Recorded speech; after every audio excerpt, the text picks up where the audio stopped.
চট্টগ্রামের কর্ণফুলী উপজেলায় ঐতিহ্যবাহী ৩০০ বছরের শিব মেলা হিসাবে পরিচিত নাইতেরু মেলা প্রতিবছর শিকলবাহা ৬ নং ওয়ার্ড এলাকায় মহল্লার ফসলি জমির মাঠে এই মেলার আয়োজন করা হয়।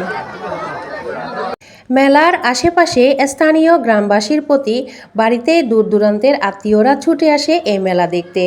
গ্রামের সাধারণ মানুষের পাশাপাশি শহরের বিভিন্ন শ্রেণীর পেশার হাজারো নারী পুরুষ ভিড় জমায় এই মেলাতেই। মেলার আয়োজক কমিটির সভাপতি রাজীব শীল বলেন, ঐতিহ্যকে ধরে রাখতে প্রতি বছরই এই মেলার আয়োজন করা হয়। এটা হচ্ছে আমাদের ৩০০ বছরের ঐতিহ্য মেলা, ৩০০ বছর আগের ঐতিহ্য মেলা। এটা আমাদের শিব মেলা প্রকাশে বলে নেতারা খেলা। এখানে সহযোগিতা পেয়েছে আমাদের এমপি মহোদয়, সহযোগিতা পেয়েছে আমাদের সজীব কান্তি রুদ্র স্যারের সহযোগিতা পেয়েছে, কর্ণফুলী থানার ওসি স্যারের সহযোগিতা পেয়েছেন।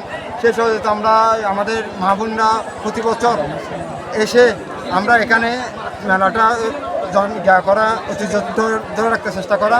এখানে আমাদের প্রতিটা ঘরে ঘরে যে বাবার বাড়িতে এখানে আসে শুধু এই মেলাতে দেখার জন্য।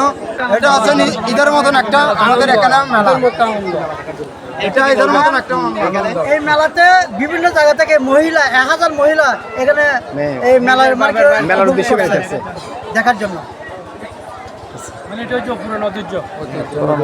আমরা পুরনো ঐতিহ্যকে আমরা ধরে রাখতে চাই।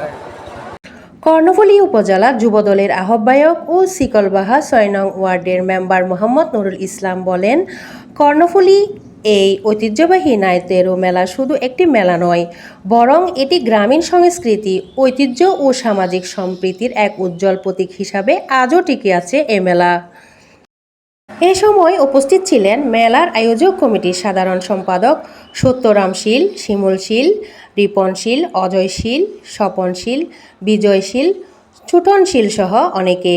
মোহাম্মদ কাইয়ুমের তথ্যচিত্রে desk report, live TV, Chittagong.